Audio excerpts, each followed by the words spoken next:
Good Erev Shabbos, everyone. Erev Shabbos, Parshas, Shoftim. We find in the end of the Parsha a very perplexing mitzvah, and you can ask many questions at your Shabbos table about this mitzvah, because it's a mitzvah that at first blush doesn't seem to make sense. A lot of questions.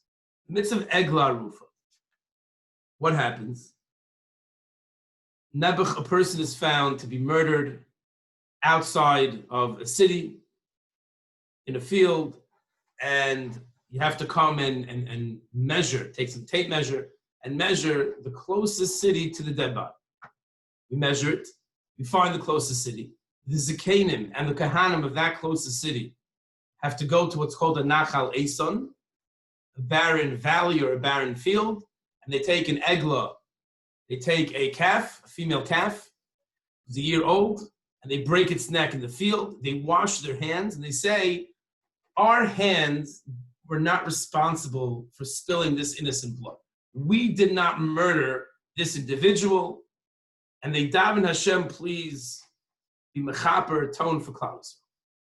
Okay, so the Torah puts the suspicion on the Bezdin of the city, right? A city is comprised of many different types of people, right? You have really good, which Bez Hashem are the Bezdin, it's the Dayanim, the Gedolei Yisrael, and you have the people, unfortunately, who are not on the path, they're the lowest of them.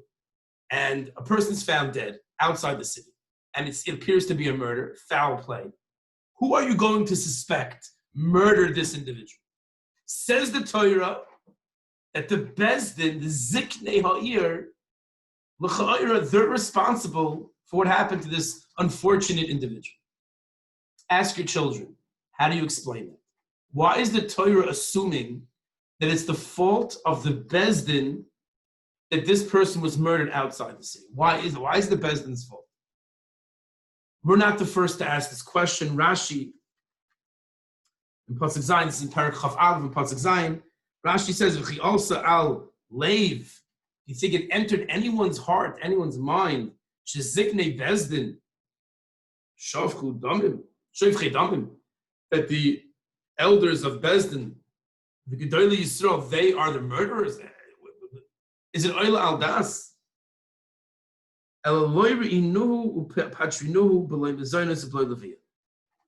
Why are we assuming, why is the Torah assuming there's some level of culpability with the Bezdin? Maybe they saw this person come into town. He came to shul. He was there for a few days, maybe there for a Shabbos, maybe it was just for a few days of the week. And he came and he left. And when he left, we didn't give him some donuts for the way. We didn't give him a bagel. We didn't give him a coffee.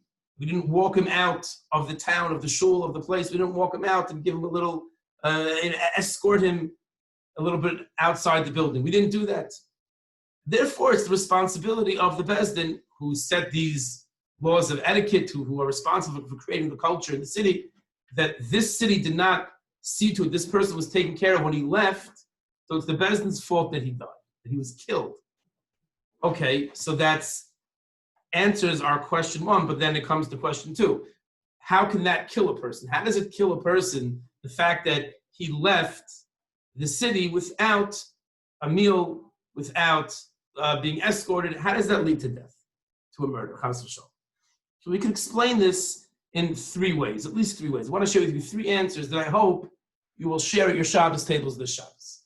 Again, you first ask the question, and you let them answer. Sometimes they have better answers than we do together. Sometimes the kids, other people at the table have better answers. Okay, we're going to try ours as well. So Rabbi Yisrael Salanter was famous for saying that it's the bacher sitting, the student sitting in the Beis HaMusar in Kovna, in the Beis Medrash in Kovna, sitting and learning, he's saving the professor in Berlin from assimilating. Idea being, says Rabbi Yisrael Salanter, that we're not just individuals. Klal Yisrael is one unit, one whole unit. On some level, all neshamas at one point, Nefesh Chaim discusses, at one point, it's one neshama of Klal Yisrael. What any mitzvah that any yid does helps and protects another yid. And chas v'shalom, any aveira that a yid does can cause something to happen to some other yid as well. So the fact that we're not makbid on these mitzvahs that can lower the protection of HaKadosh Baruch Hu, and Chas v'Shalom, it can end up in a murder. That's one approach to how it could be that not giving him the tzeit l'derech, the food for the way, and not giving him escorting him with a geshmak out of the city, that could lead to death. Because when you have to realize, if you're nichshel, if a person is not careful in halacha, that can have ramifications somewhere else. Approach number one. Approach number two. I don't understand. The yid comes to town. You see him in shul, and you don't invite him over? I don't understand. The yid comes to town, and you see him in shul, and you don't inquire where you're staying, how's it going?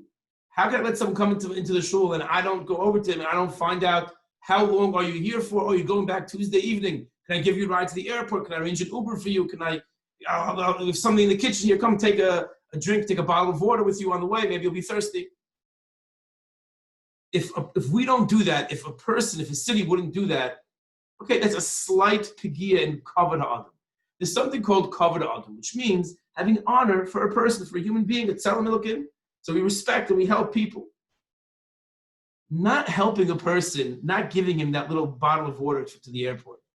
It's a slight pigia, it's a slight infraction in kavod ha'adam, not respecting a person. But the way the Yetzer Hara works is that he doesn't come to you and say, do avodah zarah. He doesn't come to the person and say, okay, light a fire on Shabbos. The Yetzer Hara is much smarter, and he works in much more of a subtle way. And he starts with what we would consider to be not the biggest infraction. And then it grows and it grows and it grows. So yeah, since the culture in this town, this particular town the Torah is talking about, was not to escort their guests out, since the culture in the town that the Torah is talking about was not to give them a bottle of water to go to the airport, that shows that they were lacking in kavod ha'adam, and the Torah is teaching us that eventually will lead to murder. That will go then to lashon hara, and then it'll go to geneva, then it'll go to being mazik, damaging someone and not telling them, and then it can lead to murder. You have to realize that even the subtle things infractions that we sometimes might violate can lead to something very serious. That's the connection between why they didn't send them off and there was a murder. That's the connection. That's mahalach number two. That's the second mahalach in what the connection is. Mahalach number three, and this is a very chashuv nekuda for this day and age. Mahalach number three is as follows. Someone is leaving. He's going on the way, especially back then where the ways were dangerous and it was a long trip. You tell a guy, hey, uncle, it was great having you. Come back again. And after Ma'ariv, all the chera, after Shachris, all the guys gather around. Hey, uncle, it was great seeing you. We had a great time with you. You're such a geshmaka person. Come back again. I want you for Shabbos next time. No, I'm going to have you for Shabbos next time. Here, take some food. No, take. No, please take. You're forced to take. Let me give you right to the airport. I'm going to take you. The feeling that person gets after everyone is showering him with all these compliments, making him feel good. When he leaves the city, he leaves with a certain geschmack, with a certain stolz, we say in Yiddish. He leaves with a certain air of confidence. They've done studies of stalkers, people who stalk people, how they choose their victims. And many of them say they look for how the person is walking.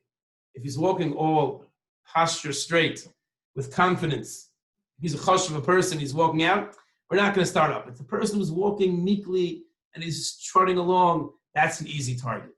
If the city would have sent him off with a geschmack, with a bit of kokosh cake to take to the airport, with a Snapple and the like, so he wouldn't have had that confidence. He would have been walking in a way that the murderer wouldn't have done anything to him. But since he left, he came and he davened. No one said a word to him. He was there for 3 days, and he came and he went on his way. He says, I'm not chashuv. No one here is machshav me. I must not be so chashuv. Therefore, the predator was able to tell that this person is an easy target, and he descended upon him. These are 3 ideas how to explain why the Torah is attributing the murder to the Beis Din. Why the Torah is attributing the murder to those people who didn't send him off. Either Rabbi Salanter, it's what we call schoolistic. Klal Yisrael is 1.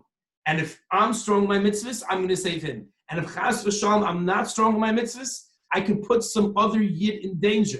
If I don't daven with kavanah, if I'm not nice to my fellow man, it's not just between me and Hashem or me and the person that I'm being pagay in. It affects Gans Klal Yisrael. So we have to be careful. Whatever we do, we have to realize we're affecting everyone. Number two, we have to realize that even a subtle infraction could lead to a big infraction. They didn't give him a zoinus. That could lead to becoming so desensitized to cover the adam that the person can actually become a murderer. That was the second mahalach. And the third mahalach is the need to be machshav people, a good, positive comment that you say to someone. We have no idea the effect it has on people. For us, it's cheap. It costs nothing to give a smile, have a great day. It was good seeing you today. The confidence that gives a person and how that will put them on the right path for that day, week, month, and year, we can never anticipate beforehand. So taking these three ideas together as we're in Elul already, we're in Aleph Elul, today Friday is Aleph Elul, and we're heading towards Rosh Hashanah Yom Kippur. These are areas that we can all obviously be mechazik ourselves in and all be zoiche to a Shana Toiva Masuka, a good gebench to your. Wishing everyone a wonderful Shabbos.